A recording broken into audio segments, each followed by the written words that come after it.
안녕하십니까. 김증권을 통해서 매일 오전 11시부터 1시간 반 동안 우리 시청자분 뵙고 있습니다. 마켓 11 시작하겠습니다. 이항영입니다. 예, 안녕하십니까. 이성원입니다. 시장이 오늘 설날 연휴를 하루 앞두고 마지막 날인데요. 상당히 혼조권에서 머물고 있어요.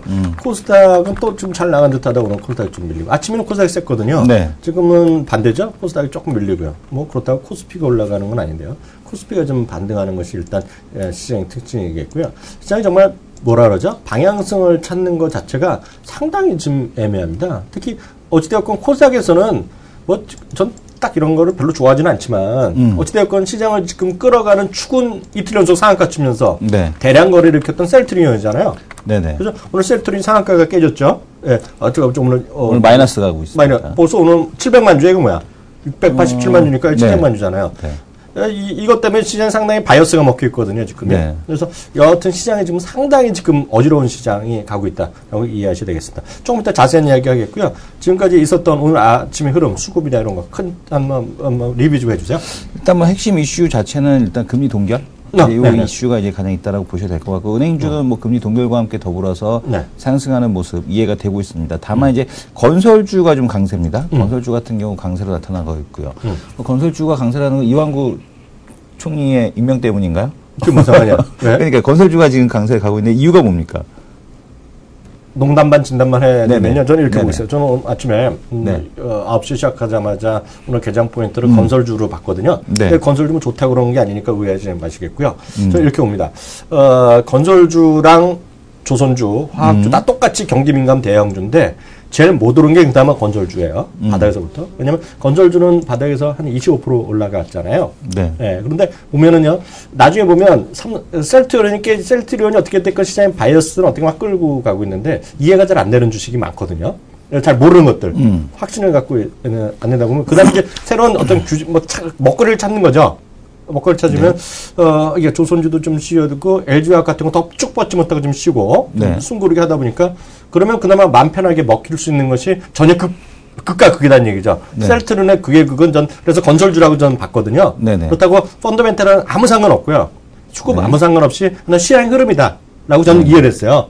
이게 좀 올라야 된다. 일부에서 뭐 삼성 엔지니어링 다시 뭘 한다 이런 얘기 하는데 그런 건 잘 모르는 얘기고 저는 그냥 단순한 순환의 사이클로 지금 건설주라는데 좀 오래 갈 것 같지 않은데 저는 하여튼 그렇게 봤는데 펀더멘탈이라는 건 전혀 아니니까요. 저는 제가 모르겠어요. 저는 그렇게 봤는데 그게 왜 오른지 그냥 전 수급으로 봤다. 어떻게 뭐 생각이 있어요? 뭐 일단은 순환매가 돈다라는데 저도 동의합니다. 왜냐하면 코스닥에서도 바이오가 이제 어느 이제 단기적으로 급등을 하다 보니까 바이오 섹터가 셀트리온이 조정이 들어오면서 게임주가 워낙 장 초반만 하더라도 크게 밀렸었거든요. 그때 그 대거 다 플러스로 좀 바꿔놨습니다. 그래서 게임주에 대한 반등 일단 이게 좀 의미가 있다라고 보고 있고 NC소프트 얘기는 잠시 후에 또 NC소프트는 좀 얘기 좀 해봐야 될 거예요. 잠시 후에 하도록 잠시 후에 시장 흐름 보게 되면 현대차가 오늘 오르고 있거든요. 자동차 관련주들이. 그러니까 지금 그 최근에 있었던 뉴스 중에 하나가 뭐였냐면 기아차에 대한 넉인 얘기. 일부 ELS에 대한 이제 넉인 얘기가 나오고 나서 일부 ELS가 3개 정도가 넉인됐다. 근데 그 물량은 크지 않습니다. 그러니까 ELS에 대한 넉인이 본격적으로 나타나려면 35,000원이 깨져야 돼요, 기아차가. 그러니까 그건 좀 현실적으로 어려운 가격대가 아니냐. 35,000원? 네, 35,000원이 깨져야 되는데. 그럼 다 죽는다 이놈아. 네, 그러니까 시장이 완전히 기아차가 35,000원 간다는 얘기는 시장이 박살난다는 얘기니까 그건 좀 쉽지 않은 얘기다라고 생각이 들고 있고요. 그러다 보니까 지금 현대차, 기아차에 대한 반등도 역시 순환매에 대한 차원에 대한 흐름이 아닌가라고 보여집니다. 그리고 이제 그 특징주로 다시 한번 들어가 보게 되면 앞에서 이제 언급됐던 NC소프트 그리고 또 하나가 삼성화재 두 가지를 오늘 시장의 특징주로 이렇게 좀 보여집니다. 이 NC소프트 같은 경우는 상당히 그 시점이 참 의미롭습니다. 어떤 시점이 의미롭다는 게 뭐냐면 분명히 설 연휴 전에 이런 이슈를 터뜨리게 되면은 분명히 더 오래가는 이슈거든요. 그러니까 설 지나고 나서 터뜨리는 게 아니라 설 연휴 전에 터뜨려야지만 이게 좀 더 효과가 있는데 어쨌든 간에 지금 보게 되면은 어디죠? 지금 보게 되면 엔스랑 넥슨? 예, 엔스랑 넥슨인데 넷마블의 방회장한테. 지금 방주적 고문이, 방주적 이제 회장이죠. 회장이죠, 회장. 방주적 회장이 넷마블에 대한 NC소프트 지분, 어쨌든 뭐 수합 형태, 거의 수합 형태죠. 수합이죠, 뭐. 넷마블 지분을 NC가 가져가고, 또한 NC 그 자사주를 갖다 넷마블이 가져갔습니다. 그래서, 김택진 회장 같은 경우는 넷마블을 갖다가 백기사로서 일단 뒀다. 그래서 지분율이 일단 넥슨보다는 좀 더 앞섰다라는 것 때문에 주가가 내려왔는데, 뭐 도찐 개찐이거든요, 사실, 지분율은. 여기서 뭐 더 살려고 작정하고 달려들면, 지금 충분히 그 넥슨 측에서도 더 살 수 있다라는 거겠고요. 어쨌든 간에 아마 앞으로 나올 수 있는 거는 넥슨에서 NC소프트 지분을 추가적으로 매입하는 이슈. 이게 나오면은 아마 본격적인 상승에 대한 흐름들. 우리 예측을 해드렸듯이 자사주가 일단 의결권이 없는 자사주가 넘어가는 순간 이것이 이제 그 본격적인 경영권 방어다라고 했는데 네. 이 경영권 방어. 그러니까 지금 넥슨의 장군, 그다음에 NC의 멍군, 그다음에 또 다시 그다음 넥슨의 또 한수. 뭐 이것이 아마 그 기대가 되는 그런 순간이 아닌가 이렇게 보여집니다. 이거 뭐 논란이 많습니다. 네. 근데 늘 말씀드린 이거는 바이어스예요, 주가에는요. 그러니까 이런 거 모든 거 상관없이 전 좋다고 보고 있는데, 네. 좋다고 보고 있고, 주동인 전문가 말씀대로 전 좋다고 보고 있는데, 네. 지금 이거는 완전히 이거죠. 오늘 저는 솔직히 한 20% 떨어지면 출발했거든요. 네. 전 솔직히 의아했어요. 네. 저는 호재로 보는데 왜 올라 떨어지나 했는데, 모르죠. 오늘 이게 주가 또 마이너스 5%가치가 아무도 모릅니다. 왜냐하면 이건 바이어스예요. 지금 연동서 네. 커져 있는데, 이것도 이성원 대표가 지금 얘기한 거는 딱 이렇게 보셔야 되겠습니다. 원래대로, 이거를, 요번에 주식 있잖아요. 자사주. 네. 몇 프로 있는 거를, 몇 프로야? 5%인가 뭐 많잖아. 꽤 많잖아. 네네. 그거를 없애라 그랬어. 네. 자사주 소각하라고 요구했거든. 네. 그랬더니 이쪽에서는 한 개, 연 먹어라 이놈아야지. 쉽게 해서. 그래서 이거를 땀한테 준 거야. 백기사한테 준 거죠. 네, 준 건데. 그러면 이쪽에서 뭘 할 수 있겠느냐? 잘 살아보자 할 수 있어요. 네. 에이, 아니겠구나. 이제 넷마블은 또 뭐니? 넷마블은 넷마블이 혼자 있는 게 아니잖아. 방 회장도 있고, 거기 CJ도 들어있고. 그쵸. 형들이 또 있어. 오늘 CJ 이름이 오르더라고. 그 왜 오른지 모르지만 하여튼 이렇게 올라요. 어찌됐건 그 형들이 또 모여있는데, 야, 아브리 넥슨이 내가 자수성가해서 내가 돈이 많지만 저거 될까? 그래서 포기하는 수가 있어. 딸 아니면서 밀물 협상하면서, 야, 내 주식 사가 이놈아. 그럴 수가 있어. 그러면서 끝내지 않을 수가 있어. 이게 이제 공조량이 쉽지 않거든요. 기스가 났죠. 쉽게 얘기해서. 어긋났기 때문에 내 주식 사가 이놈아 할 수가 있어. 골은 더 깊어졌죠. 골은 깊어졌지. 내 주식 사가 이놈아 할 수가 있어. 그러면 이제 머리 아파질 수가 있죠. 근데 반대로 경우 이성원 대표 얘기한 대로 젠장 한번 해보자 이놈아. 네. 해보자 이러면 이제 주식을 살 수 있고 야금야금을 살 수 있고 또 하나가 뭐가 있어? 공개 매수할 수 있죠. 공개 매수할 수 있죠. 공개에서 어느 쪽으로 살 수가 있어. 그린 메일을 보내던 공개 매수를 하던 할 수 있죠. 이거 할 수가 있어. 네. 근데 이건 아무도 몰라. 그래서 이거는 전부 다 시나리오가 될 것 같고요. 오늘의 이거는 저는 기본적으로 보면 싸움은 진행형이다. 예. 근데 모르겠어요. 이것도 우리가 생각이지. 이쪽에서 이성원 대표랑 서로 디스하고 있는, 아니지. 솔직히 이성원 대표가 디스했던 넥슨 쪽에서 이건 아닌가 배 하면서 아닌가 배. 네. 이제 넷마블에 CJ도 붙었다 이러면 꼬랑지 내리는 순간 이건 주가는 바이어스 그동안 오른 거는 떨어질 수밖에 없는데 실제로 그거랑 상관없이 주가는 이 뉴스가 나오기 전 가격으로 와 있잖아요 지금요. 네. 그래서 저는 뭐 떨어질 것보다 올라갈 가능성이 있다고 그러는데 그거 개인적인 저 생각일 뿐이라고 일단 말씀드리고 싶습니다. 그리고 삼성화재는 엊그저께는 삼성생명이었잖아요. 네네. 오늘 삼성화재 똑같죠. 뭐 실적에 대한 그것도 있지만 결국은 해외 투자, 뭐 해외 진행하겠다. 그러면서 이제 저 뭐예요? 배당이라든가 주주 친화 정책에서 메롱 이거거든요. 자사주 매입도 없고 주주 친화 정책도 없고. 주주 친화 정책 오히려 어긋나는 거죠. M&A 이슈로 해서 주가를 낮추겠다라는 그런 의도가 이제 다분히 보이는 상황이겠고요. 삼성화재도 지금 보게 되면은 이렇게 되게 되면은 삼성화재 같은 경우는 오히려 좀 더 싼 가격에 매입을 하기 위한 어쨌든 간에 당분간은 뭐 여러 가지 공격적인 투자 이런 것들이 이어진다라고 보셔야 될 것 같습니다. 그래서 화재나 생명 모두 다 아마 낮은 가격대에서 합병을 하거나 지분을 확보하려는 시도에 대한 쪽이 나타나지 않을까. 이것도 뭐 여전히 시나리오인데요. 네. 결국 하여튼 오늘 지난주에 있었던 거에 하나의 흐름을 보면 결국은 축이 삼성생명이나 화재가 축이 아니다. 지금 보여지고 그리고 은근히 지금 살아있는 게 뭐야 SDS 제일모직 이런 것들이잖아요. 그런 쪽이 중심이다. 네? 그리고 알게 모르게 또 삼성물산 뭐 아까 왜 오른지 모르지만 삼성물산 뭐 엔지니어링 이런 쪽 있잖아요. 네. 그런 쪽에서 뭔가 축이 좀 움직이고 있다. 그런 느낌. 그렇지만 이건 근거가 있자? 하나도 없어요. 다 주가를 보고 말씀드릴 뿐이다. 이렇게 말씀드리시고요. 삼성화재 같은 경우는 특히 이제 또 금리 수준이 낮아졌기 때문에 기본적으로 이제 그 투자 이익률 이것이 이제 떨어질 수밖에 없다는 얘기겠고요. 삼성물산과 관련된 그 차손이 또 존재한다 이런 얘기가 있습니다. 그래서 차손이 뭐야? 그 삼성물산 그 지분평가 얘기도 뭐 손실로 뭐 잡힐 거다 뭐 이런 얘기가 있더라고요. 그래서 삼성화재를 보게 되면 네. 올해 당기순이익이 한 8,500억 정도 예상을 하고 있습니다. 시장에서는. 그래서 지금 보게 되면 뭐 그렇게 여기서 주가 하락에 대한 폭은 더 크게 나타날 것 같지는 않아요. 그러니까 주가 하락에 대한 폭은 여기서부터는 많이 빠져봐야 뭐 25만 원에서 요 정도 사이 이 정도가 되지 않을까 이렇게 보여집니다. 예, 여하튼 그런 게 있고 하나만 더 말씀드리면 오늘 금통위 금리 아까 잠깐 얘기했지만은요. 이거는 뭐 이승훈 대표가 그동안 얘기했던 거 정확하게 그잖아요. 금리가 이미 많이 내려가는 쪽으로 보이다가 지난주 고비로 G20 재무장관회담 그리고 이제 중앙은행 총재가 얘기하면서 약간 꼬리를 내렸다 이런 거 있잖아요. 그러면서 나왔는데요. 일단 보시면 또 모르겠어요. 다음 달 한 두세 군데 증권사는 다음 달에 또 내릴 거라고 보고 있고요. 아니면 2분기에도 내린다고 하는데 그 역시 또 가봐야 되죠. 네. 왜냐면 지금은 미국에서 올린다 그러면 어떻게 할 거야? 그러니까 지금은 미국도 중요하고 뭐 IMF도 하고 우리나라도 중요했지만 우리나라 정부 정책은 이랬다 저랬다 해. 믿을 수가 없잖아요. 어디서 오다 떨어지는 것 같아. 무슨 짱깨집 배달 들어오는 것도 아니고 뭐 배달 들어오면 배달 나가는 사람 같아. 심지어는 정책이. 맥도날드 햄버거 올린 것도 위에 오더가 떨어지나? 그런 것 같아요. 그런가? 근데 그 중요한 건 이거죠. 지금 보면 분명히 지금 금리 내리라고 했었잖아요. 내린다고 말씀하셨잖아요. 대통령께서. 그리고 누구야 최부총리도 그렇게 얘기했었는데 지금 분위기가 싹 바뀌었어. 이러다 보니까 처음에는 절대 아니다 그러더니 이제는 나 이승훈 대표 하도 얘기해서 나도 찾아봤어. 1,060조야 9월 말 기준은 가계부채가. 근데 이제 12월까지 안 나왔거든요.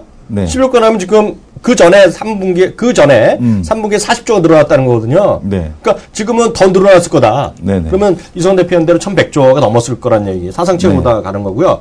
거기다가 공공기관 부채하니까 2,000조야. 2,000조. 그러니까 이런 거가 여태까지 얘기 별로 안 나왔잖아. 많이 나왔는데 외면했죠. 외면했잖아. 근데 이제는 그 얘기를 누가 해? 정부에서 하고 있죠. 정부에서 하고 있어. 이건 어찌할 수가 없어. 그런데다가 또 이러니까 또 반대로 또 누구야 국토개발부 이름도 맨날 바뀌니까 우리나라는 예전엔 건설교통부 그런 거 있지. 건설교통부. 아직도야? 뭐야? 지금은 국토해양부. 해양부가 있어. 거기 아니겠지. 아니겠지. 국토해양부예요. 해양부는 아직 있지 이 사람아. 국토교통부. 그러니까 이 사람아. 국토교통부. 거기 보면 거기니까 걔네가 또 1% 하는 거라며. 1% 수익 대출인가 부동산 수익 뭐 이런 거 1%짜리. 그거는 또 그쪽에 또 상관없는 데네. 그러니까 이 사람들이 저기했다 하니까 거기에 춤추는 우리 같은 사람들은 소시민들 뭐냐? 우리는 어차피 그거 받으면은 큰일 나는 거기 때문에 청가구밖에 안 해주는 샘플형 제품. 청가구? 네, 청가구에 한해서만 하는 그 샘플형 대출입니다. 우리은행에서 진행하는 거고 로또는 아니고요. 그거 받으면 큰일 납니다. 왜냐면은 손실은 내가 다 떠안아야 되고 올라가게 되면은 그 금액에 대해서 내가 납부를 해야 돼요. 나라에서 부동산 가격이 올라가면 그 절반에 해당하는 금액을. 나라에서 먹어? 은행에서 먹죠. 은행에서? 은행을 사야겠네? 좀 이상해요. 그래서 또한 7년이 지나고 나면은 금리가 또 정상화되기 때문에 이게 좀 이상한 제도다. 결론은 머리 아프다. 다음 코너 들어가겠습니다.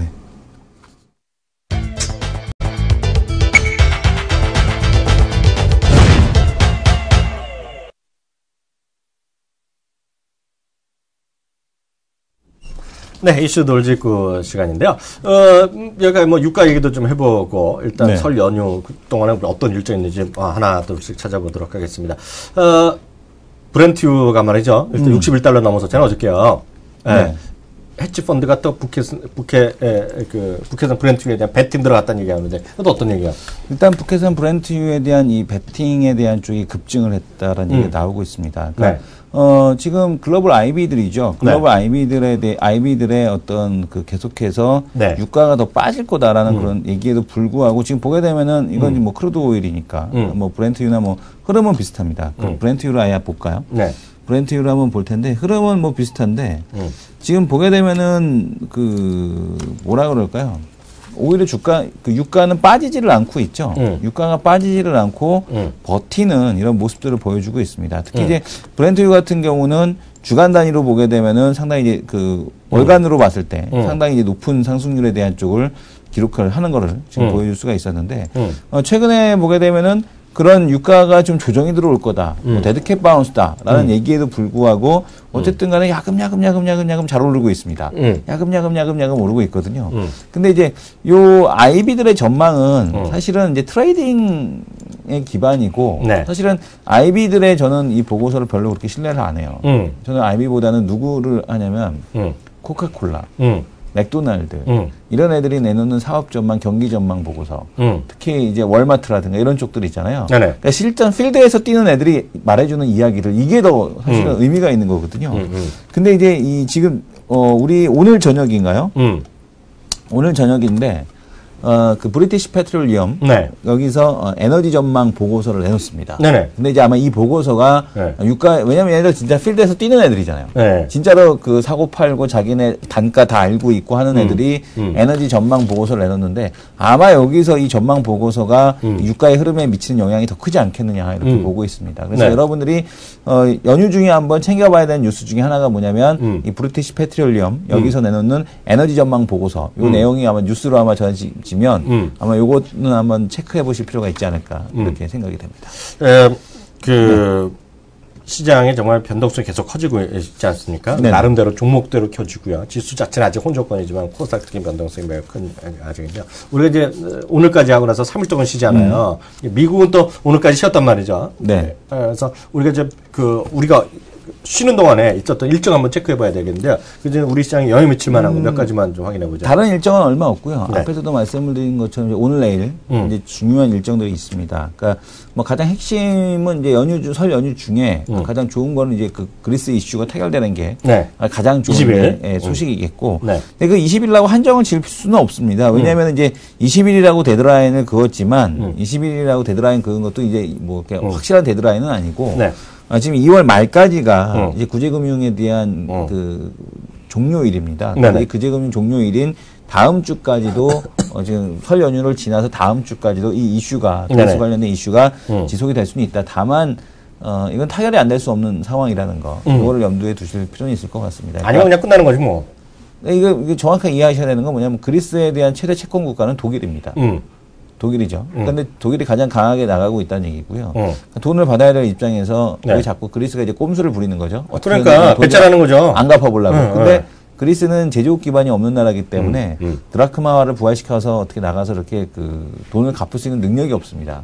그리고 아마 지금 매일 뱅크런이 이어지고 있거든요. 네네. 왜냐하면은 브렉시트 안 된다라고 얘기는 하지만 사실 돈 넣어놓고 있는 부자들 입장에선 얼마나 불안하겠어요. 불안하지. 네, 그러니까 이제 드라크마와 지금 보게 되면 뱅크런이 지금 그리스 은행에서 이루어지고 있기 때문에 이것이 시간이 길어지면 길어질수록 데드라인에 다가가면 다가갈수록 그리스에 불리하기 때문에 저도 20일 타결 가능성에 대한 쪽이 높지 않을까 이렇게 보고 있습니다. 그리고 18일인데요. 내일 그 FMC 의사록이 공개가 됩니다. 여기서 이제 어떤 코멘트를 하느냐라는 쪽을 보셔야 될 것 같고 오늘하고 내일 그 일본 중앙은행의 금융정책 결정 회의인데 아마 여기서는 최근에 엔화에 대한 약세가 둔화된 걸 볼 수 있을 겁니다. 그 대신에 이제 대신에 달러화가 강세가 또 역시 둔화된 모습을 보실 수가 있는데 이 흐름이 이제 무엇을 기반으로 하는 거냐면은 엔화가 그동안의 약세를 쭉 갔더니 유가 하락한 거에 대한 수익을 제대로 못 누렸거든요. 근데 이제 유가 하락에 대한 부분을 누리기 위해서는 엔화가 여기서 추가적으로 약세로 가면 안 된다라는 시각에 대한 쪽이 강합니다. 왜냐하면 지금 얘네들은 그렇게 안 되면은 원전을 돌려야 되는데 원전을 돌릴 수 있는 상황이 아니잖아요. 그렇죠. 그래서 아마 그 엔화에 대한 추가적인 약세에 대한 쪽은 여기서 이루어지지 않을 거다라는 게 시장의 시각이다라고 보셔야 될 것 같습니다. 몇 가지 또 시장에 좀 장기적으로 좀 생각해 볼 만한 것들, 해외 요인들 몇 가지는 살펴보겠는데요. 제가 어저께 이제 농담 삼아서 이런 것도 있다 말씀드렸던 거 기억나시죠? 중국에서 세컨드 얘기, 두 번째 얘기 의무적으로 만들어라. 만들어라는 표현이 말이 안 되죠. 임신을 뭐 강제하는 거. 그러니까 어이없는 얘기지만 1960년대 루마니아에서 있었다. 루마니아 호르스 이상한 사람 있잖아요. 독재하던 나라니까 완전 공산당주에서도 완전 빨갱이죠. 독재하던 국가죠. 그래서 루마니아는 하여튼 한때 전 세계에서 가장 웬만한 우리가 아는 나라 중에서는 1인당 GDP가 제일 낮았던 나라잖아요. 근데 그런 나라에서 그런 정책까지 했는데요. 지금 중국은 이게 도시화를 계속 얘기하는데 여태까지 가장 큰 문제가 공산당이었기 때문에 실질적으로 보면 이제 도농 간에 또는 간에 이주의 자유가 극히 제한적이었다. 되게 많이 들으셨잖아요. 네네. 그래서 이제 이주하면서 하다 보니까 거기서 걔네들이 그 중국 사람들이 거기서 그 호적이 딴 데가 있기 때문에 예를 들어서 이런 거죠. 딴 데 있는 사람들이 상해 가서 살고 있지만 거기서 주택 마련하기도 쉽지 않고요. 거기서 보면 자동차를 사기도 쉽지 않고 그잖아요. 네. 또 거기서 문제가 되는 것이 이제 약간 엇나간 얘기지만 우리나라에 올 수 있는 비자 신청하기 쉽지 않다. 이런 것들이 많이 있거든요. 그래서 농담 삼아서 제가 정확한 건 모르겠지만 제가 어깨는 얘기 들으면 중국에서 실제로 비자 받는 사람은 북경이나 상해랑 몇 개지 외에는 거의 없다. 왜냐하면 자기 지역을 해서 되는데 거기서 떠나면 자기 지역 이주 딱 쉽게 보면 주민등록등본이 없는 거죠. 그 지역에. 네. 근데 이번에 보면 여기 좀 화면 한번 잡아주시면 좋겠는데 마크도치에서 나오는데 이거 엄청 큰 뉴스입니다. 그래서 미국에서 비중 있게 다루고 있는데요. 이거 화면 좀 이성원 대표가 잡아주세요. 중국 도시정책이 일대 전환이 지금 예고되고 있다는 거예요. 이게 보면 이성원 대표 거. 됐고요. 존경하는 이성원 대표. 네, 화면 좀 잡아주시면요. 네, 좀 잡아주시면 여기 뭐가 나오냐면요. 그 제목부터 한번 잡아주세요. 보면 뭐예요? 차이나. 네. 접근하고 있다는 거잖아요. complete all and to all residents. 이게 뭐야? 거주 이전의 자유, 거주 이전의 자유를 주겠다는 거나 마찬가지인데 이게 결국 도시화의 핵심이다. 이게 엄청 큰 뉴스입니다. 그래서 도시화가 되면 될수록 뭐가 돼요? 소비가 늘어나는 거고. 근데 이게 이상하는 거야? 이게 짐이 단촐해? 사진이 너무 좀 그런데? 이게 보면 맞죠. 네. 이게 보면 딱 일정 시간 주거 안 되니까 네. 제가 이게 참 빈부격차 크다는 것 중에 하나가 여행 가는 것 같은데 이거 거의 저거 정도는 저거죠. 네. 저기 예전에 보면 보찜 2개로 이사 간다 그런 얘기잖아요. 그러니까 지금 가족들이 이사 가는 건데 대단하네. 저기다 보면 내 가족이 오토바이 하나 타고 그 설날도 구경 가는 거, 설날 고향 가는 거 많이 보셨잖아요. 그래서 이게 큰 핫 이슈가 되겠다. 네. 그래서 이게 보면 이것도 하나의 중국의 도시화의 하나의 기본 중에 하나입니다, 이게요. 그래서 이게 아무것도 아닌 것 같지만 중국 관련 주식들이 있을 거란 말이에요. 도시화 관련된 것들. 아파트도 더 지어야죠. 그죠? 네. 예를 들면 지하철도 더 지어야 되죠. 그리고 또 얘기했다시피 이게 우리나라 있잖아요. 우리나라가 30년 전, 20년 전, 10년 전하면서 일일 생활권만 들어가다가 이제 KTX 되면서 반일 생활권 들어가잖아요. 중국은 일일 생활권조차 힘들죠. 솔직히 보면. 그래서 지금 KTX 이런 것도 지금 700km, 800km 쏴야 된다는 거잖아요. 하루에 가기만 하더라도. 그러니까 거의 불가능한 것들 얘기하고 있으니까 그 중국의 정책적 이런 게 많이 해야 된다라고 보셔야 될 것 같고요. 또 하나가 어저께 이게 좀 아무것도 아닌 것 같은데 제가 엊그저께 전 요새 전기차에 많이 꽂혀 있다고 말씀드렸잖아요. 그래서 제가 비하드 얘기했죠. 우리나라에 우리나라에 지금 서울에도 이미 제주는 당연하고요. 서울에 300대밖에 없거든요. SM3인가 그 전기차. 딱 한 번 봤어요. 네, 300대밖에 없잖아요. 근데 BYD가 들어오고 있다는 거 아니에요, 서울에. BYD. 네, BYD가 들어오고 있다는 거잖아요. 네.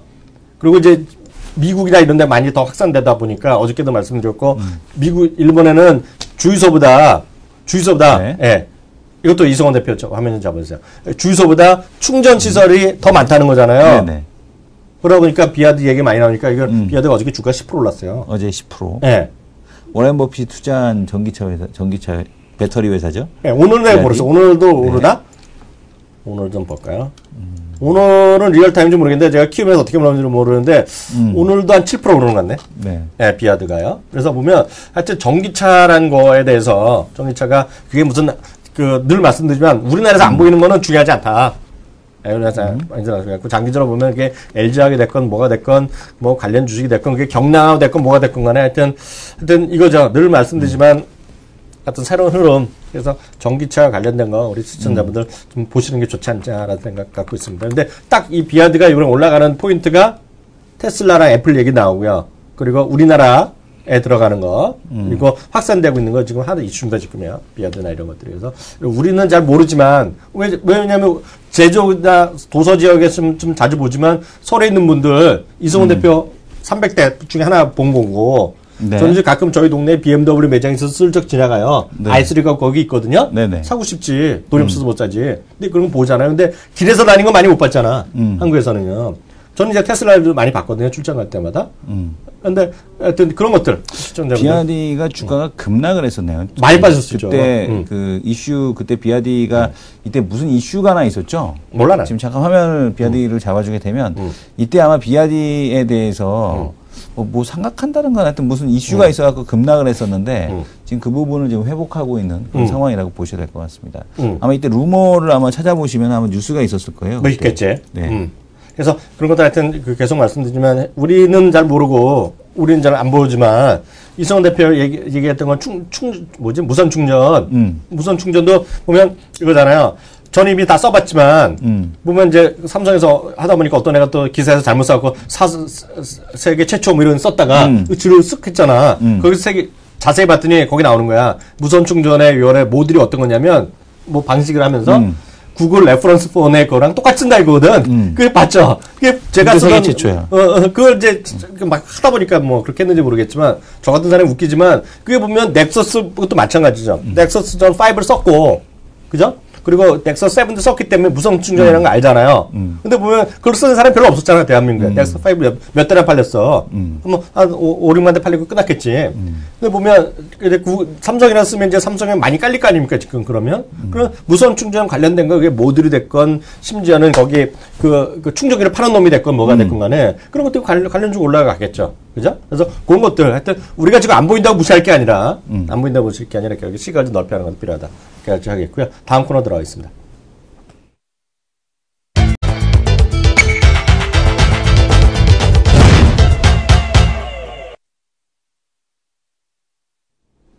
네, 리포트 좀 보겠는데요. 최근에 리포트 보면 하여튼 꽃은 그거예요. 제약업종에 대한 리포트가 많이 나오고 있어요. 네. 네, 제약업종 특히 이제 그런 이제 제약업종 하는 사람들이 이제 숨지기고 있다가 작년에 이제 그 메디포스트나 맞죠? 네네. 메디포스트에서 훅 올라갔고요. 특히 이제 제약업종 담당자들 바이오나 이런 친구들이 다 불려갔었거든요. 거의 웬만한 친구들이 셀트리온 때문에. 예? 네. 불려갔다가 이제 짜증나다가 하다가 이제 혼다가 요즘 올라가니까 셀트리온 레포트가 몇 개 나왔단 말이죠. 근데 사실 레포트 나와봤자 목표주가 제시한 건 없어. 그냥 이제 하도 그러니까 뭐라고 자꾸 물어보니까 윗사람들이 네. 그 지점이나 이런 데서 물어볼 거 아니야. 우리 셀트리온 안 써요. 그러다 보니까 몇 명이 썼어. 그래서 목표주가는 없어요. 네, 목표주가 없는 거를 증권사에서 지점이나 이런 측에서 함부로 말할 수가 없는 거야. 그러니까 오히려 그렇기 때문에 올라갔을 수도 있어, 저게. 그렇기 때문에 올라간 거예요. 역설적으로 보면 그럴 수 있는데 제약업종 전반적인 레포트 이제 나오기 시작합니다. 네. 오늘 그 NH투자증권에서 나왔다면서요. 네. 그거 좀 봐주세요. 제약업종 전반적인 거. 제약업종 전반에 대해서는 두 군데에서 지금 보고서가 나왔습니다. 네네. 근데 이제 NH투자증권에서도 나왔고 다른 곳에서도 나왔었는데 NH가 좀 더 눈에 들어와서 네. 지금 보게 되면은 자기가 NH 좋아하더라. 저는 이거 N2라고 부릅니다. N2. N2. 네. NH증권은 별로였는데 N2는 괜찮아. 지금 보게 되면 내수부진을 수출로 극복한다라는 얘기인데요. 원해 처방 시장에 대한 쪽이 소폭 증가하는 부진한 흐름은 지속되고 있다. 근데 의약품 수출을 잘하는 쪽들. 그러니까 지금 보게 되면 이제 포인트가 두 가겠죠. 원해 처방 시장이 부진한데 원해 처방 시장에서 잘하는 애를 사던 아니면은 지금 보게 되면 수출이 증가하고 있으니까 수출을 잘하는 애를 사던 이건데 일본 쪽으로 수출하게 되면은 문제가 뭐냐면 이거예요. 환율 때문에 실적이 생각보다 안 좋다. 일본에 가면 네. 메롱이라는 얘기네. 그러니까 원료의약품 수출하는 아미코젠 같은 경우가 별로 안 좋았던 이유가 여기 있는 거거든요. 코롱생명과학 같은 경우가 조정이 깊게 나왔던 이유가 여기 있던 거죠. 그러니까 엔화 관련된 흐름에 대해 엔화 약세가 나올 때 걔네들 보면 조정이 나와요. 네네. 같이 엔화 이제 연동하는 그런 흐름이 나는데 지금 보니까 이런 게 좋겠구나라는 게 눈에 보인다는 얘기죠. 그리고 광동제약은 이제 제약사라는 타이틀을 떼야지. 광동음료, 광동음료, 수지, 예, 수지 음료 뭐 이런 걸로 좀 바꿨으면. 아직도 수지가 간 거야? 그럼요. 수지 광고. 그러니까 비타오백은 안 사 먹을 수 없게끔 만들어놨더라고요. 그래서 지금 뭐 바카스 어제 선전을 보니까 좀 웃기더라고. 바카스. 왜? 가족끼리 왜 이래? 이걸 갖고서 없어 보여? 네, 광고를 했는데 아니 바카스도 광고 요즘에 잘 만들어요. 네. 그래서 지금 보면은 원해 처방액에 대한 쪽이 별로 늘지 않았다. 그러니까 상위 10대 제약사는 오히려 감소했습니다. 그죠? 상위 10대 제약사는 그 마켓 쉐어도 감소했고 그다음에 처방액도 감소를 하는 그런 모습을 보여주셨는데 증가한 쪽을 보게 되면 LG생명과학이 좀 증가했습니다. LG생명과학에 대한 원해 처방 시장에서의 증가 상당히 눈에 띄고 있고요. 그다음에 또 하나가 제일약품도 뭐 크진 않지만 어쨌든 증가했습니다. 나머지는 다 감소했기 때문에 별 볼일 없고 이 원해 처방 시장 쪽에서 보게 되면은 제일 LG생명과학에 대한 강세 이게 좀 이제 눈에 띈다라고 보셔도 될 것 같고요. 그다음에 지금 보게 되면 녹십자를 지금 최선호주로 제시를 했거든요. 근데 LG생명과학은 지금 보게 되면 원해 처방 시장에서 잘하는 그런 모습을 보여주는데 사실 이 녹십자 그 원해 처방 시장보다도 이제 수출을 잘하는 쪽 네. 그런 쪽을 좀 봐야 된다라는 네. 얘기하는데 백신 수출 확대. 네. 북미양 혈액제제 수출이 기대되는 녹십자를 지금 최선호주로 지금 추천한다라는 얘기를 하고 있습니다. 제미글로라고 또 요게 또 백신이 있거든요. 근데 요게 또 바이오시밀러예요. 근데 이 바이오시밀러 모멘텀을 보유한 LG생명과학도 차선호주로 추천한다라고 해서 두 가지에 대해서 얘기하고 있습니다. 그래서 하나는 수출 쪽에 강점을 갖고 있는 녹십자, 하나는 원해 처방 시장과 그리고 바이오시밀러 쪽에서 강세를 갖고 있는 LG생명과학인데 오늘 또 하나 재밌는 뉴스가 하나 있어요. 뭐야? SK케미칼. 네. 이거 예전에 SK케미칼 예전에 작년이었죠. 이게 분명히 뭐처럼 될 겁니다라는 얘기 들었냐면은 LG화학의 냄새가 난다. 그런 얘기 했었지. 예, 냄새가 난다라고 했잖아요. 근데 SK케미칼이 이제 그린케미칼하고 뭐로 나눠져 있냐면은 이제 바이오 쪽, 그 제약 쪽으로 나눠져 있지 않습니까? 근데 이 제약 중에서 혈액 제제에 대한 쪽을 갖다가 SK케미칼이 2천억 현물 출자. 혈액 제제는 또 뭐야? 혈액 지금 보게 되면은 여기도 보게 되면 북미향 혈액 제제잖아요. 그걸 만드는 또 그 약인가 봐요. 혈액 그쪽에 관련된 그쪽 제품인가 봐요. 근데 이쪽과 관련된 쪽을 현물 출자 2천억을 하고 상환 우선주 1,000억을 받아서 자금을 받은 다음에 네. 이걸 갖다가 독립법인을 만들겠다라는 얘기하고 있습니다. SK케미칼이. 그러면은 독립법인을 만들겠다는 얘기는 뭐예요? 조만간에 또 하나 스피너프 시켜서 상장시키겠다는 얘기잖아요. 가능성 있네. 그죠? 그러니까 SK케미칼을 예전에 이제 말씀을 드릴 때 SK케미칼 그러니까 저는 장기적으로 어떤 시나리오가 보인다라는 기업이 바로 SK케미칼이 아닐까. 그래서 그린케미칼을 중심으로 해서 제약 쪽에서 하나 둘씩 이렇게 상장을 시켜 나가는 형태에 대한 흐름 이런 것들에 대한 그림을 그려나가고 있는 곳이 바로 SK케미칼이다. 이렇게 보여집니다. SK케미칼 그림이 여기에 없네요. 네네. 그래서 지금 SK케미칼에 대한 쪽 백신 신약 백신 부분에서 그 파이프라인이 상당한 강점을 갖고 있기 때문에 저는 여기다가 녹십자 LG생명과학에다가 SK케미칼에다 하나 발을 쓱 담그겠습니다.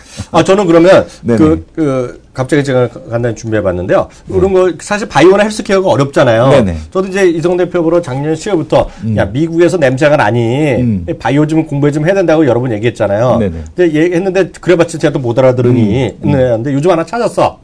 우리 시청자분들은 쉽게 이해할 수 있는 거. 네. 물론 키움 준 것도 다 좋은데 제 화면 한번 잡으세요. 이번에 제 화면 잡아주시면요. 헬스케어인데요. 김현태라는 사람이 있어. 키드비 증권이 있는데 제가 봤던 것 중에 제일 간단히 읽고 쉽게 써요.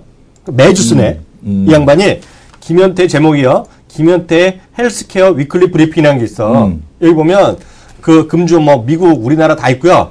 보면 딱 보면 여기 이거 뭐 내용이 중요한 게 아니라 흐름이 보면 이번 주에는 어떤 제목 나왔고요. 금주 이벤트가 어떻게 됐고 그래서 뭐 대용제 어떻게 해서 주요 이슈가 있고 미국 주식 어떻고 그 중에서 딱 이슈가 된 거 그리고 제일 마지막에 쭉 보시면은요.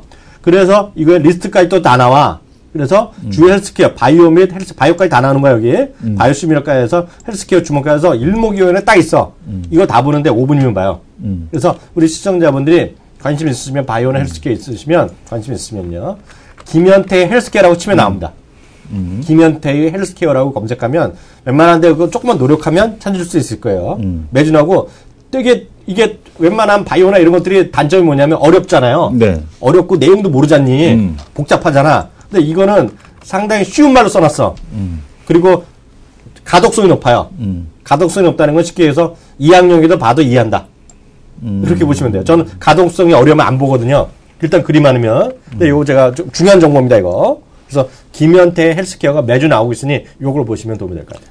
GS 리테일이 지금 말씀드리는 순간 하한가를 갔는데 GS건설 파르나스 지분 인수자가 GS 리테일이 될 가능성이 있다. 그래요? 나오면서 GS 리테일이 지금 하한가에 갔는데 결국에는 회장님 그거를 갖다 계열사에서 받아주네요. 회장님 그 저거를. GS건설은 그 허 회장님 개인 회사잖아요. 이게 이제 GS 그 계열 회사가 아니고. 법적으로 지주에 안 들어있죠. 안 들어가요. 네, 계열사는 돼 있는데 지주회사 안 들어있는 지주회사는 약간 아니고, 법이 다른 네, 거고요. 완전 다른 거잖아요. 그리고 개인 회사라고 형제 일가가 갖고 있죠. GS 리테일이 지금 보게 되면 이제 계열사에서 받아주는 그런 얘기겠죠? 예, 그래서 지금 GS 리테일이 지금 하한가를 기록하고 있습니다. 자, 하여튼 그런 얘기까지 해서요. 특징주까지 해서 2부 시간에 좀 더 자세한 얘기 해보도록 하겠습니다. 수고하셨습니다.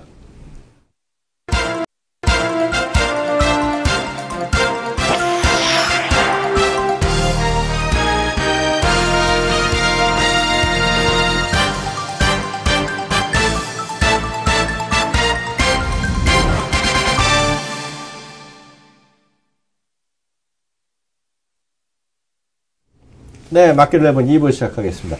1부랑 2부랑 거의 움직임이 없어요. 그냥 코스피가 약간 빨갛고 코스닥이 약간 파란데 뭐 큰 차이는 없다라고 보셔야 되겠고요. 앞서 하셨던 대로 GS 관련해서 GS 네. 내리는 거 좀 더 눈에 띄는 거 있겠고요.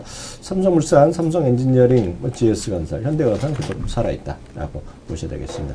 오늘 상대적으로 강한 거 특징주 하나 볼까요? 네, 특징주 어떤 거 볼까요? KC그린홀딩 한번 볼까요? 캐시그린. 캐시그린홀딩 보면 기관이랑 외국인 같이 있는 거 한번 보여주세요. 차트 보여주시면요. 캐시그린홀딩 재미없어요, 주가가요. 올해 들어서도 많이 조정 보이고 있는데요. 이게 흥미로운 거가, 외국인 있잖아요. 꾸준히 사요. 네. 아까도 얘기했잖아요, 정정균 전문가가. 네. 그 다음에 이제, 뭐라고. 기관이 사야지, 투신이 사야지. 투신이 사야 되는데, 투신까지 사나?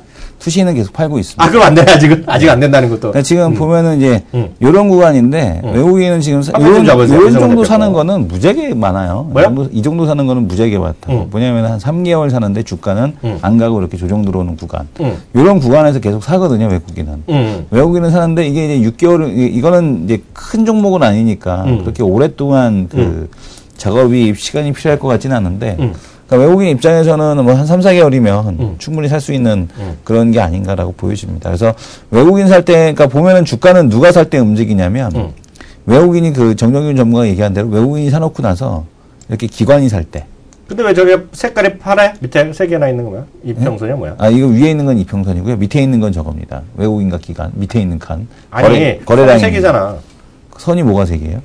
빨간 거, 파랗고, 밑에 거예요. 아, 밑에 거는 선이 3개라고. 이거 제가 추세선 그은 거잖아요. 아, 추세. 아, 이거 반칙하지 마. 쭉 그은 거잖아요. 그러니까 지금 보게 되면은 이제 요거를 갖다가 외국인이 살 때는 주가는 안 움직일 수 있다. 다만, 결국에는. 투신 살 때. 투신이 이렇게 사면은 이런 상승에 대한 흐름이 나타나더라. 이렇게 보시면 됩니다. 야, 투신이 언제 사는지 알면 좋은데, 그건 알 길이 없고. 뭐 알 길은 없지만은 뭐 어쨌든 간에 투신 수급이 돌아오는 거를 보면 되겠죠. 한 3, 4일. 그러니까 뭐 하루 이틀 사는 거 갖고서 의미를 두시지 마시고요. 그러니까. 그리고 수급도 보게 되면은 요게 별 의미 없는 애들이 뭐냐면 기타 금융 투자. 이런 애들 별 의미 없어요. 잊어버려. 상품에서 나오는 애들이야. 상품에서. 이런 애들 말고 투신이 살 때. 투신이 지금 계속 팔고 있으니까. KXX네. 네. 투신이 팔고 있기 때문에 못 간다라고 보시면 됩니다. 근데 이것만 기억하시면 되겠습니다. 그 캐시그린홀딩은 예를 들어서 보여드리는 거가 네. 되겠고요. 엊그저께 이런 얘기 했잖아요. 네네. 중국 여자들 네. 작년에 10,000명이 네. 미국 가서 해놨다. 우리나라는 그때 병역 때문에 해외 국적 세탁 뭐 이런 표현을 하잖아. 네네. 중국은 국적 세탁이 병역이 아니야. 병역이 아니라 뭐라 그랬어요? 2가지가 있다 그랬잖아요. 하나는 공해, 폴루션, 영어로. 네. 공해 문제, 머리 아프다. 두 번째는 먹거리.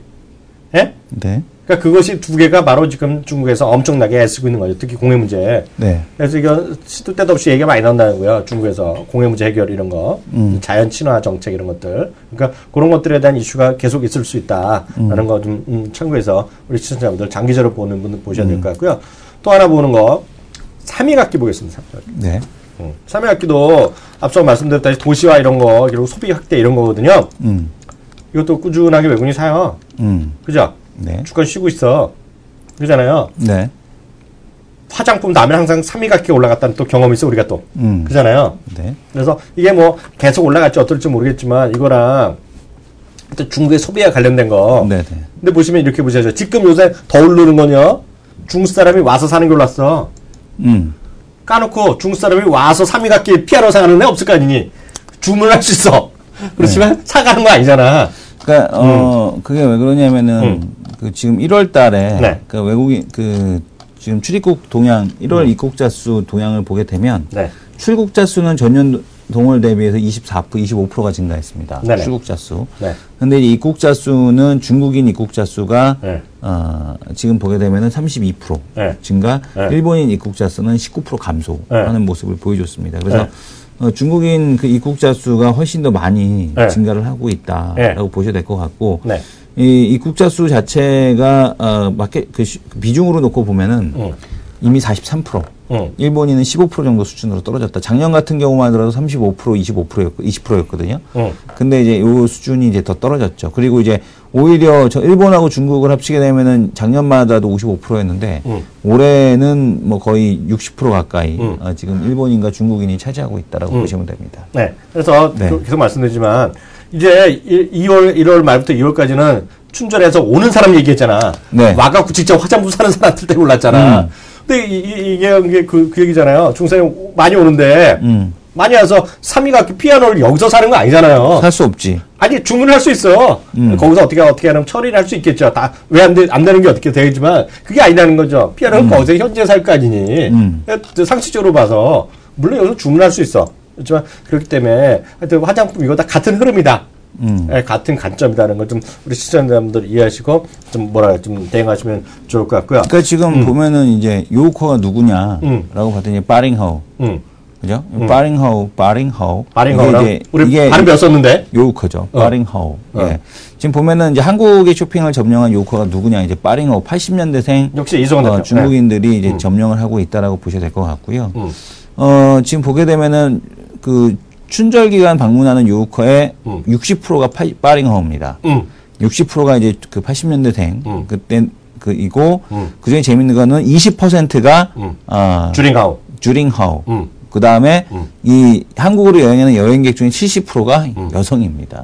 그러니까 화장품이 잘 되고 이럴 수밖에 없다라는 거. 근데 얘네들이 이제 이 젊은 여성들이 이 시집을 가네. 쿠쿠 밥솥이 잘 팔릴 수밖에 없대다.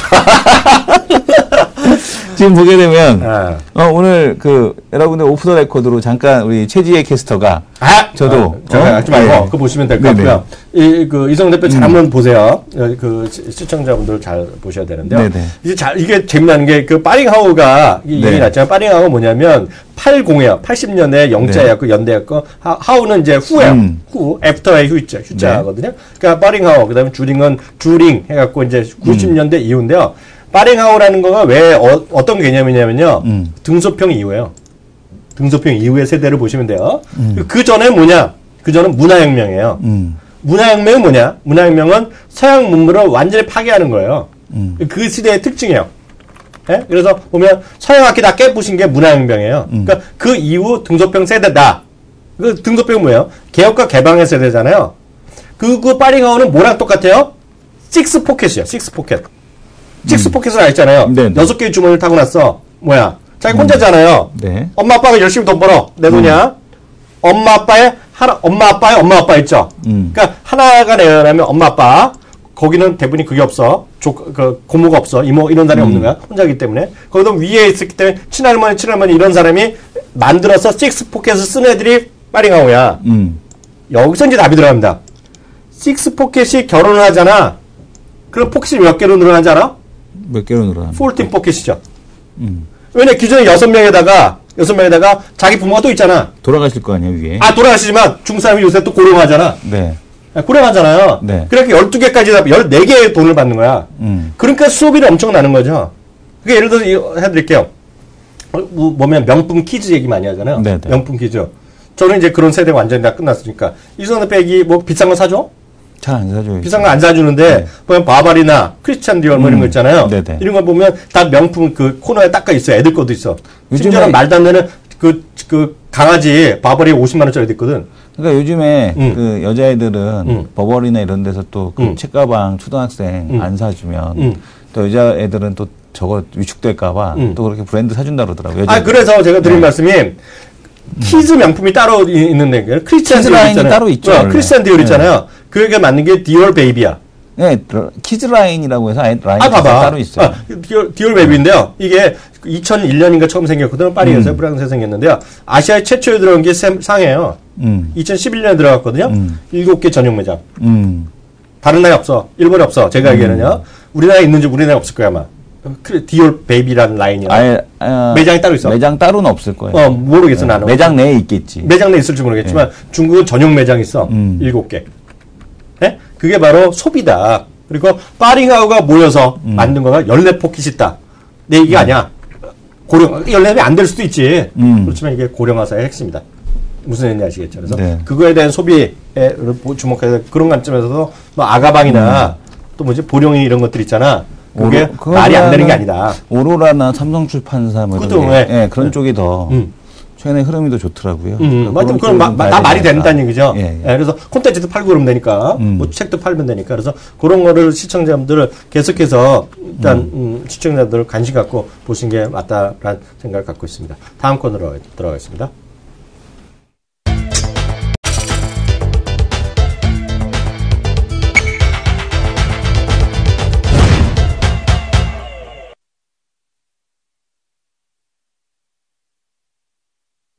네, 스타겐 토크 코너입니다. 매주 우리 또 화요일 날 또 이분과 함께 합니다. 네. 하여튼 대세 주식을 이분이 놓치는 경우가 없어. 그것도 항상 적재적소의 타이밍에 딱 맞추는. 제가 봤을 때 타이밍 발굴의 기재인 것 같아, 이분은. 타이밍 발굴에도 기재고, 그리고 일단 그 사람이 이제 과단성이 있어야 되거든요. 한번 결정을 지면 아주 과단성이 있게. 예전에도 보게 되면. 과단은 또 태어났었더라고요. 과감 아니야? 뭐냐면은 잘라낼 때도. 종목을 이제 크게 잘랐을 때 이제 그 전문가들이라면 보통 견디기가 쉽상입니다. 잘라낼 때도 쉽게 잘라내고 그걸 또 이제 그 좋은 기업으로 갈아타서 회복해주고 또 수익으로 내주는 그런 모습을 보여준 사람이죠. 나랑 비슷하네. 맹용 과강? 맹용과강. 그냥 맹용하기만 해. 나는 단점이 있어. 약간 다른 게 있어. 그렇게 해야 되는데 나는 내가 말한 것도 기억을 못해. 기억을 못하지만 이분은 기억을 하십니다. 기억을 해. 기억을 하면서 모든 걸 다 하면서도 그걸 완벽하게 또 처리까지 해주잖아. 완벽 AS. 네. 그리고 정말 타이밍의 귀재 주동인 전문가 모셨습니다. 안녕하세요. 네, 안녕하십니까. 이성원 대표가 말한 설명이 마음에 드세요? 마음에. 일단 뭐 자를 때는 그냥 맞습니다. 네. 뭐 제가 주로 이제 복수의 화신이라고. 네. 그러니까 제대로 된 복수를 하기 위해서 지금 나쁘다고 한다면 분명히 과감하게 잘라야 되고요. 물론 뭐 버틸 때까지는 버티는 구간도 분명히 있습니다만 잘라야 되고 결국 그 미운 주식들을 다시 사는 게 포인트라는 거죠. 그렇죠. 보시면 요새 날아다니는 주식들이 얘기를 하면 대부분 다 일반 개인 투자자들이 치를 떨었던 학을 띄었던 종목들이 요새 최고의 종목들이 됐다라는 거죠. 맞죠. 그렇죠. 대표적으로 LG상사 같은 경우도 마찬가지고 한진해운 최근에 급등하고 있는 두산이프라코어 어떻게 뭐 NC소프트도 마찬가지입니다. 다 그렇죠. 보시면은 학을 띄었어요. 삼성전기도 마찬가지입니다. 3개월 전, 4개월 전만 하더라도 삼성전기를 얘기하면 학을 띄었던 나는 삼성전기 평생 매매 안 할 거예요. LG상사 다시는 안 할 겁니다. 했던 게 왜냐면 2년 3년을 정말 무식하게 내렸죠. 진짜 얘기할 반해반토막을 내보니까. 삼성전기하면 할 말이 많아요. 그렇죠. 얘기할 때 분명히 우리 여기 본인이 아니라 네네네. 누구야 갑자기 생각나 누구야 전조님이 네. 삼성전기는 아니에요 그랬거든요. 11월 달이야. 내가 11월쯤은 기억나는데 삼성전기는 했더니 딱 정색을 하는 거야. 거기 김주국 애널리스트가 의견을 바꿨습니다 그러더라고. 바꾸는 게 중요한 거죠. 그렇죠. 그러니까 바꿀 수 있는 것도 용기거든요. 용기죠. 네, 맞습니다. 그게 우리 시청자들 잘 아셔야 돼요. 요걸 바가지로 얻어먹다가. 그러니까. 그렇죠. 그래서 딱 앞만 바꾸잖아. 그러면서 하는 거가 이게 아무것도 아니지만 저는 그 주식장에서 제일 그렇죠. 엄청난 용기고 그렇게 뷰를 바꿀 수 있다는 게 왜냐하면 일반 개인 투자자들은 못 바꾸거든요. 왜냐하면 내가 정말 싫어하는 주식을 왜 내가 다시 사야 돼? 라는 거기 때문에 그 결국 지금 올라가는 주식들이 다 최악의 종목들이요. 예를 들면 셀트리온 같은 경우나 뭐 요새 올라가고 있는 메디포스트 같은 경우도 마찬가지입니다. 불과 한두 달 전엔 최악의 종목 이 주식을 왜 해? 이거 갖고 다 깡통 나신 분들이 불려간 애가 한두 명이냐. 그렇죠. 속출했다라는 거죠. 뭐 90% 투자자가 대부분 이런 종목들 갖고 깡통이 나거나 박살이 났는데 그런 주식들이 결국 지금 최고의 종목이다라는 게 아이러니이기도 하지만 그러죠. 그게 또 주식 시장이라는 거죠. 결국 내 물량이 털려 나가야 올라가는구나를 또 실감하는 거 아니겠습니까? 그래서 다시 한번 주식 시장은 사람 인생하고 똑같습니다. 최악의 구간이 결국은 지나면 그 구간이 바닥이고요. 그렇죠. 최고의 행복감에 누워져 있을 때가 지나면 그 구간이 상처였다라는 부분이고 그걸 다 깨우치기에는 너무 시장이 인생과 같기 때문에 너무 오랜 시간이 걸리기 때문에 힘든 게 또 성격도 좀 맞아야 돼 주식은. 그렇죠. 그러니까 저는 농담삼아 말씀하지만 기억력이 좀 짧거든요. 네네. 그러니까 좀 자유롭게 바꾸는데 네네. 욕이 있을 수도 있죠. 욕이지만 그만큼 주시장을 플렉서블하게 유연하게 그렇죠. 유연하게 본다는 그래서 잘랐던 주식을 제가 솔직히 말씀드리면 GS건설 같은 경우에서 21,000원에 다시 사야 된다. 잘랐지만 반드시 다시 사야 된다라고 해서 한 달 내내 다시 사자라는 얘기를 드렸는데 한 회원분이 그러시더라고요. 제가 한번 크게 실패를 봤기 때문에 도저히 못 사겠습니다. 그게 개인 투자자의 심리인데 저는 그래도 다시 사야 됩니다 했던 부분이었고 결국 지금은 한 30% 다시 올라와서 또 지금 오늘 호텔 매각까지 돼가지고 단기 고점 형태를 보여주고는 있습니다만 해피한 거죠. 그 뷰를 바꿀 수 있는 게 아마 여러분들도 마찬가지입니다만 뷰를 바꾸셔야 고수가 될 수 있고 그 지겨웠던 악몽 빨리 떨쳐버리시고 좋았던 이미지로 다시 바꾸는데 뭐 지금 최근에 종목들이 분명히 뭐 제가 두산인프라코도 그렇고 한진해운도 그렇고 최근에 말씀드렸던 GS건설도 그렇고 종목들이 다 그거를 추천해드렸을 때 머뭇머뭇하거나 못 사신 분들이 많았습니다만 결국 샀던 분들이 해피한 부분이거든요. 한진해운 단기 급등했고 두산인프라코 마찬가지고 뭐 GS건설 최근에 NC소프트 이슈 뭐 지금 말씀드릴 만한 이슈가 NC 이슈입니다만 불과 4개월 전만 하더라도 최악의 종목이었는데 지금은 뭐 바닥 대비 거의 90% 올라갔으니까 그렇죠. 많이 올라간 거죠. 하여튼 주시장에서는 너무 고집을 피우시면 안 돼요. 그래갖고 이성원 대표가 맨날 저한테 그렇게 사적으로는 형님 좋아지는 이유가 제가 꼰대 정신이 없다는 거예요. 말이 꼰대 정신이 이게 보면 기억력이 짧다는 거거든요. 우기는 게 없거든요, 저는요. 그렇죠. 네. 이 시장에 필요한 그 기억력이 짧은 것도 이 시장에 필요한 항상 새로운 전략입니다. 금붕어 전략. 금붕어 전략. 맞아. 진짜로. 이런 얘기에 닭대가 진짜로. 꽃기호 있지 않습니까? 개그 콘서트에도 닭이 나오는데 잊어먹고 다시 사면 됩니다. 주시장은 정말 기억력이 좋은 게 하나도 도움이 안 돼요. 아까도 말씀드렸다시피 내가 저 주식이 예전에 어떤 주식이었던데 이게 아무런 의미가 없어. 과거의 주식이 앞으로 주식을 선회할 게 하나도 아니거든. 맞습니다. 그러니까 경험이 많은 게 돈이 안 돼요. 주식시장은요. 근데 그래도 경험이 필요한 부분도 있습니다. 아니 제 말은 예를 들어서 제가 지난 시간에 두산인프라코 같은 경우 특별 세무조사 나왔다. 그래서 주가가 7% 급락 나왔을 때 왜 이렇게 대상하고 똑같냐? 대상이 작년 6월 27일 날 특별 세무조사 나왔던 날 거의 6% 넘게 급락을 했던 날이 있습니다. 그래서 그날 버텼다가 전고점 뚫고 날아갔던 기억이 있기 때문에 이번에도 두산인프라코 마찬가지다. 특별세무조사 바닥이다. 단발성 악재지 절대 시세에 영향을 안 준다라고 자신 있게 베팅을 말씀드렸는데 그날 또 급반등을 해줬고 추가적으로 돌파를 했다라는 거. 이것도 이런 경험은 맞아요. 잊으시면 안 되는 경험이죠. 맞아요. 그리고 제가 말씀드린 경험이란 그런 것이 아니라 맨날 이성훈 대표 저보러 이거 형님은 몇 년 동안 주식이 있었는데 그게 돈이 안 되는 거예요. 오래 있었다? 주식 오래 했다? 절대 돈이 안 됩니다. 또 하나 제가 정말 진지하게 말씀드린 건데 농담이 아니라 오랫동안 난 주식 오랫동안 했다? 절대 돈이 안 돼요. 그분 제 얘기도 마찬가지야. 그런 분들 얘기해서 돈이 될 게 하나도 없어. 두 번째가 가방끈 길이랑 상관없어요. 주식은. 가방끈 길이라면 서울대 나오고 하버드 나오고 박사한 사람이 대한민국에 한두 명이야? 다 돈 벌게요? 절대 아니에요. 나중에 어떤 게 더 돈이 중요한 게 말씀드렸지만 하여튼 가방끈 길다. 주식 오래 했다는 건 절대 정말 아무런 도움이 안 되는 거 다시 한번 말씀드렸고 본론 들어가죠. NC소프트 얘기 좀 해야죠. NC소프트. 그렇죠. 오늘 NC소프트 그게 핵심이야. 그렇죠. 왜냐면 오늘 NC소프트가 급등락을 하고 있습니다. 마이너스 3%에서 플러스 3%. 지금은 뭐 한 약보합 수준에서 왔다 갔다 하고 있는데 역시 이제 오늘의 최대 이슈죠. 자사주 넥슨이 자사주 소각을 요구했습니다. 8.9% 지분 거의 4천억 돈이 되거든요. 자사주 소각을 얘기를 했는데 NC소프트가 과감하게 거절을 하고 그걸 결국은 넷마블 게임즈와 뭐 9.8% 약 3,900억 정도 규모로 맞교환을 했죠. 상호 맞교환. 그래서 결국 내용은 뭐냐면 왜 높은 가격에 이렇게 샀냐. 작년인가 재작년인가 보시면 텐센트가 넷마블 게임즈 5천억 정도 투자를 했는데 한 28% 지분을 취득했거든요.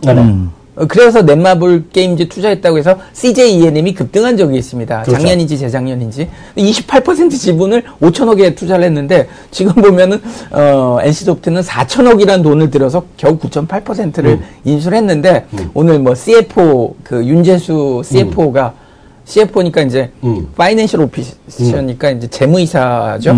재무이사가 얘기했던 부분이 뭐 미래를 보면 싼 가격이다 라는 기자회견을 발표했는데 그걸 보니까 더 웃겼습니다. 미래에는 다 싸. 네, 미래를 보면 미래를 보면 없어지지 않는 이상 없어지지 않는 이상 절대 안 산. 근데 그 부분이 한편으로는 주주 입장에서는 별로 좋은 얘기는 아니거든요. 뭐 좋은 투자 전략은 아니고 왜 9.8%냐 하필 보면은 상호 투자에 대한 상호 출자에 대한 지분에 대해서 의결권을 제한하는 법칙이 있습니다.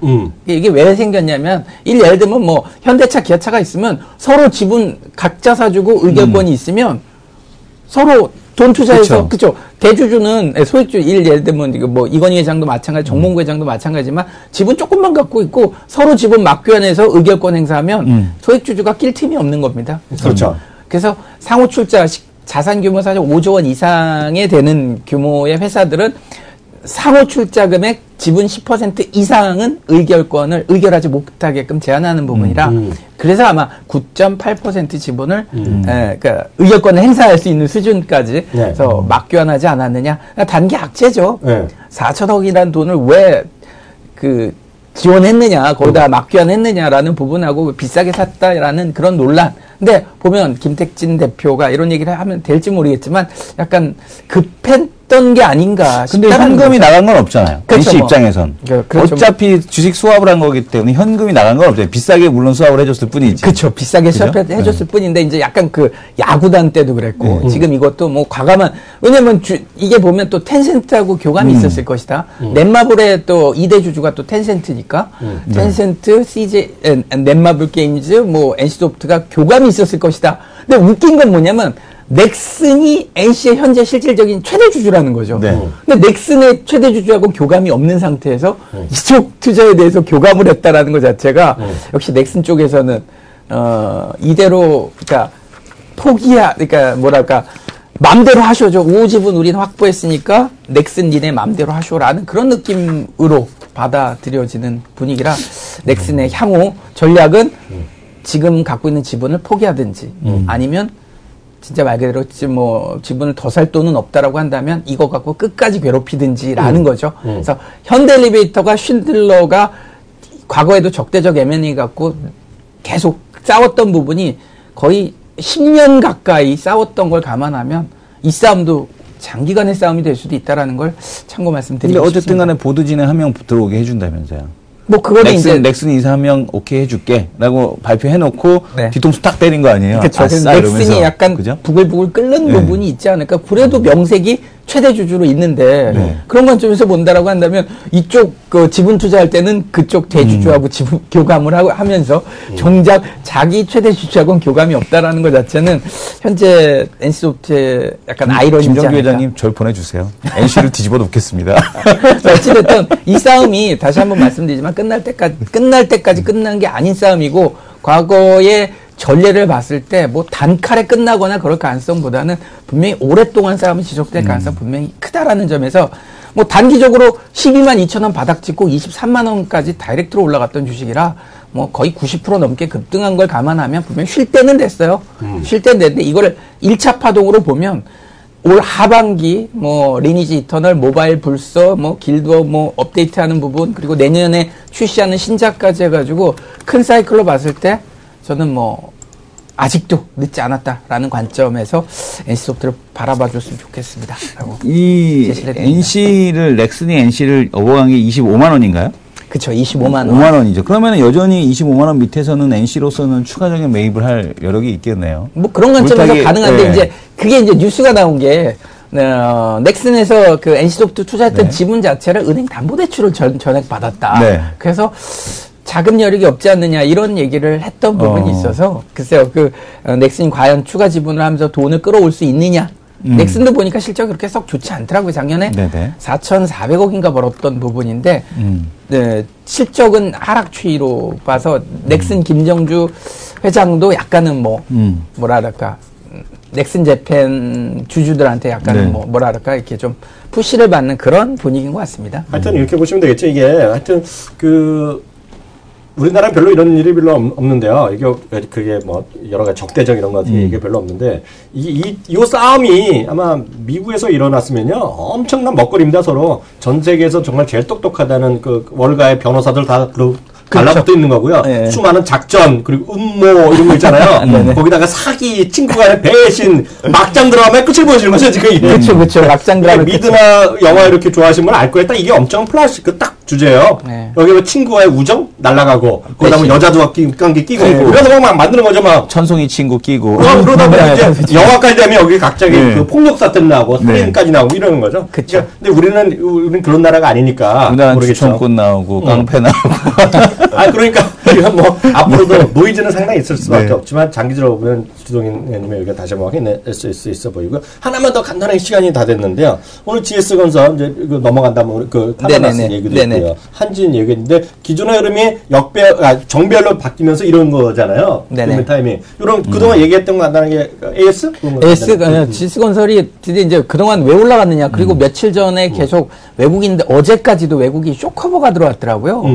2만 원에서 100만 주 가까이 CLSA 창구에서 100만 주 가까이 엄청난 공매도를 때리더니 어젠가 20만 주 가까이 20만 주 넘게 쇼커버 즉 손절이죠. 들어왔던 부분이 결국은 루머가 좀 있었습니다만 파라나스 호텔 매각 이슈가 있었는데 결국 GS 리테일로 7,500억의 우선 협상 대상자 선정 소식이 있었습니다. 그러니까 우선 협상 대상자를 그러니까 결국 GS 리테일의 최대 주주는 GS고요. GS의 최대 주주는 뭐 아시다시피 허창수 회장 외 일가들이 최대 주주로 있기 때문에 굉장히 이 파라나스 호텔이 수익성이 좋거든요. 몇백억씩 꼬박꼬박 버는 알짜배기 땅에. 누가 갈아? 그렇죠. 그 가치를 감안하면 식구한테 파는 게 맞죠. 식구라고 몽구. 그쵸. 우리가 남이가. 그렇죠. 식구 식구라는 아이가. 표현이 참 그렇지만 결국은 GS건설은 자기 회사, 개인 회사죠. 개인 소유 회사고 GS그룹 자체에 GS 리테일이 있기 때문에 개인 회사의 자회사를 지주회사로 넘기는 정도기 때문에 이거를 글쎄 매각이라고 봐야 될지 모르겠습니다만은 어찌됐든 여기서 돈 빼먹는 거네. 그렇죠. GS건설 입장에서는 왼쪽 주머니에 했던 건 오른쪽으로 쏙 들어가는 거죠. 그렇죠. 그래서 알짜 회사거든요, 호텔이. 실제로 이 호텔만 남주기 아깝다는 얘기죠. 호텔만 GS 상상을 리테일이 하는 해도 건가? 제가 알기엔 GS25 이런 거 하는 거 아니야? 그거 편의점. 그렇죠. 큰 편의점이 생긴 거지. 그렇죠. 큰 편의점. 글로벌 편의점. 큰 편의점. 네, 맞습니다. 결국은 이 호텔 하나만 비싼 갖고 편의점이네. 시가총액을 감안하면 글쎄 프리미엄 감안하면 1조짜리 회사 정도는 될 수 거기 있는. 그 동네 가면 삼각김밥도 한 10만 원씩 팔겠다. 네. 근데 그 정도인데 그거를 어찌됐든 돈 잘 버는 회사. 예. 근데 이렇게 되겠죠. 전 딴 건 모르겠지만 GS의 입장에서 제가 뭐 아무것도 모르지만 거기 이제 10조 원의 땅을 샀고 현대가 샀고요. 거기다 수백조가 또 엄청난 돈이어서 엄청나고 관광 특구가 되잖아. 관광 특구. 네네. 지금 예를 들어서 남한테 주니 네. 그 앞으로 10년은 아니죠. 2019년이니까 4, 5년 되면 거기 일대가 완전 관광 특구 완전 그렇죠. 남한테 줄 수가 없는 거죠. 나라도 안 주지. 결국은 GS건설의 재무 리스크를 해소하는 측면에서 리테일 돈이 그나마 가장 많은 리테일에 넘겼다가 글쎄요 나중에 또 개인 어차피 이게 GS건설 자체가 허창수 회장 일가의 개인 회사다 보니까 다시 사오지 않을까 뭐 이건 추측입니다만 지금은 뭐 아무래도 해외 리스크가 있기 때문에 그 뭐 재무 리스크를 해소하는 측면에서 긍정적이고 그것 때문에 올라갔기 때문에 뉴스가 나오는 시점에서 차익 매물이 좀 나오는 것 같습니다. 그래서 저는 건설주의 탑픽은 저는 현대건설로 보고 있다. 그래서 갑자기 깔때 하나 되겠고요. 그래서 오늘 여기까지 하겠습니다. 참 오늘 연휴 들어가시는데요. 여기 또 일정 어떻게 되세요? 네, 새해 복 많이 받으시고요. 어디 가세요? 새우? 새해 복 많이 받으시고요. 어디 가냐고? 또 개인 일정까지 또. 고향 가시냐고요? 아니요. 고향. 고향 안 가세요? 푹 쉬겠습니다. 고향이 서울이 알고 보니. 아니, 서울 아니에요, 저분. 네, 푹 쉬겠습니다. 네, 부처님이 돌아선다는 그곳을 지나야 되는데. 맞아. 하여튼 다들 하여튼 건강하시고요. 저희는 새해 양띠인가? 네. 진짜 양띠? 진짜 양이죠. 을미녀 양띠야? 하여튼 새해 양띠에 우리 시청자 모두 건강하시겠고요. 돈 많이 버시기 바랍니다. 월요일에 돌아오겠습니다. 감사합니다. 네, 수고하셨습니다. 뭐, 을미녀님은 어떻겠습니까?